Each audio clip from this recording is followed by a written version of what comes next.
ওরে তালি মারবো সাইরে চৌধুরী ব্যাং ব্যাং বানানা দেবে বেশি কথা বললি না খুব থাবাই রক্ত বের করে দেবো অসভ্যতার মতন ব্যবহার করলি।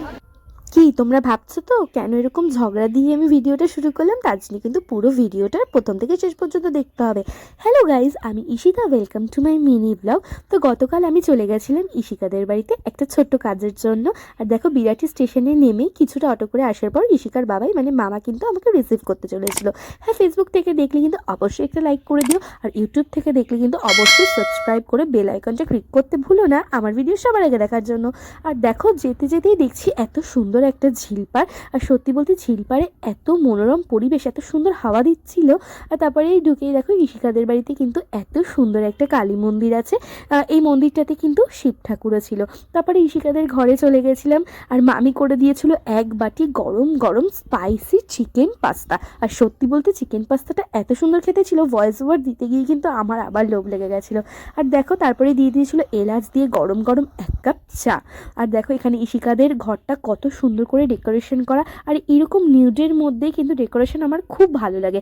আমার বেশি কালারফুল জিনিসের থেকেও কিন্তু নিউড জিনিসটা বেশি পছন্দের। আর জানো তো, আমি আর ঈশিকা এখানে কী নিয়ে গল্প করছিলাম? বনগাঁ ভিড়ভাট্টা নিয়ে। যে ঈশিকাদি আমাকে জিজ্ঞেস করছিল, ঈশিতাদি তোমার আসতে কোনো প্রবলেম হয়নি তো? আমি ওকে জাস্ট ভিড়ের গল্প করছিলাম, আর ওকে এর মধ্যে আমার একটা এক্সপিরিয়েন্স আমি শেয়ার করেছিলাম। বনগাঁ লোকালে চুলোচুলি মারামারি দেখেছিলাম, তো সেটা নিয়ে আমরা হাসাহাসি করছিলাম। আর তোমরা কারা বনগাঁ লোকালে যাতায়াত করো বা কারা কারা মারামারি ফেস করেছো আমাকে একটু কমেন্ট করে জানিয়ে যেও তো।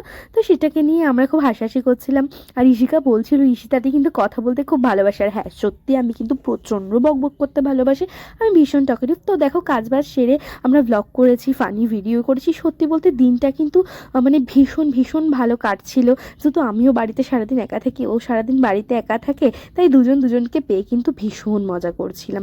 আর দেখো, এত গল্প করতে করতে এর মধ্যে মামি নিয়ে চলে এসেছিলো লাঞ্চ। ও মাই গড, লাঞ্চে ছিল মাছ, আলু ভাজা, বেগুন ভাজা, চিকেন, অনেক কিছু। আর এত কিছু কী করে খাবো আমি সেটাই তো ভাবছিলাম। আর এই যে ঈশিকার মা মামি খুব ভালো, খুব ভালো, বিশ্বাস করো এত ফ্রেন্ডলি। মানে আমরা তিনজন কালকে এত গল্প করেছি, মানে ঈশিকাদের বাড়ির বাইরের থেকে নাকি আমাদের গলার আওয়াজ পাওয়া যাচ্ছিল।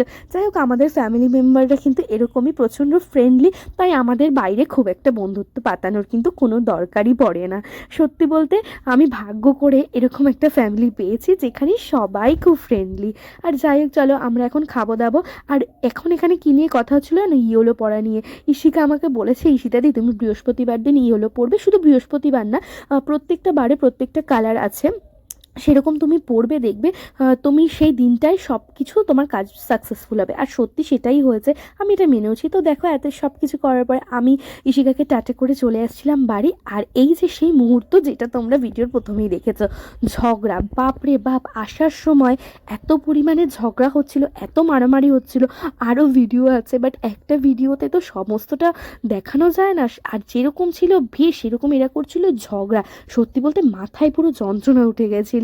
তো যাই হোক, আজকের ভিডিওটা এইটুকুই। তোমরা সবাই খুব ভালো থেকো। আমি তো ঝগড়া শুনতে শুনতে বাড়ি চলে এসেছি। আর দেখা হবে পরের ভিডিওতে। বাই।